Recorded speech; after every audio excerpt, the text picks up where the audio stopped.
Greetings gamers, ex-gamers and friends and family of gamers.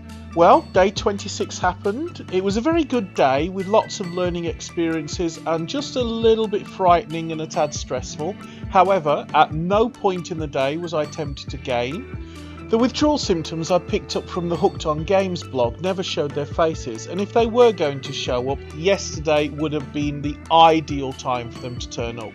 It was full of triggers everywhere I turned. Nevertheless, I wasn't irritable. I slept well, woke refreshed, and perhaps more down to my weight loss than my non-gaming, I've had more energy than I've had all year. Then again, we're only a little under 4 weeks into the year, so that's not saying much.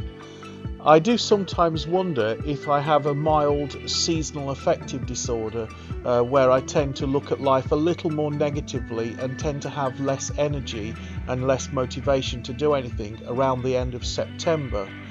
This translates into rapid weight gain between the months of October and December.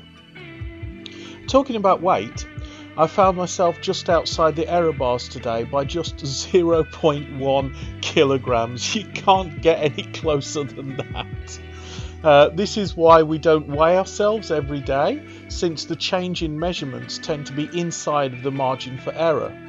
After 1 week, I can only say I've lost 2.1 kilograms, give or take 2 kilograms. Not really enough information to draw any solid conclusions, but I suspect my weight is drifting in the right direction.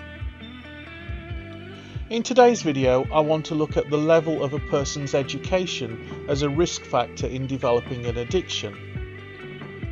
The Dara Thailand blog begins with the disclaimer: education helps people to learn skills and develop perceptions of risk. Students in high school are taught basic but essential information about health that can educate them about the serious health implications of using drugs and alcohol. However, the effectiveness of school-based drug and alcohol education programs is unknown.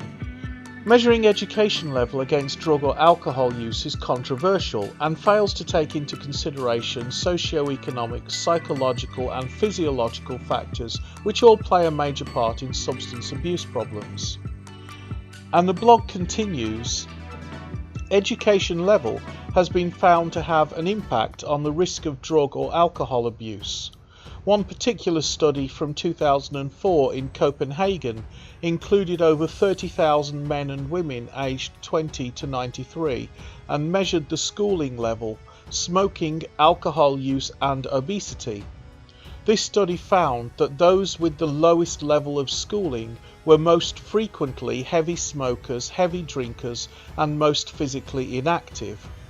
Similarly, it has been reported that nearly half of all clients in treatment for drug or alcohol abuse in 2001 never went to school or only completed primary school. These results suggest that education level may have some influence on those who would abuse alcohol and drugs, but it is not a definitive indicator. The majority of people who do not have high levels of education do not go on to abuse drugs and alcohol. The Dara Thailand website continues by cautioning that students on 4-year degree courses tend to have higher levels of alcoholism than the rest of the community, which would tie into the young adult subtype of alcoholic that we looked at on day 12. Interestingly, the Transcend Recovery Community website cites the exact same study and draws exactly the same conclusions with exactly the same caveat. I would like to elaborate on this caveat here. Even though those who go on to pass a 4-year undergraduate degree or go on to take a master's or even a PhD can suffer from mental health issues or various disabilities or may come from underprivileged backgrounds or dysfunctional families, these tend to be hindrances to high academic performance as well as risk factors for developing an addiction.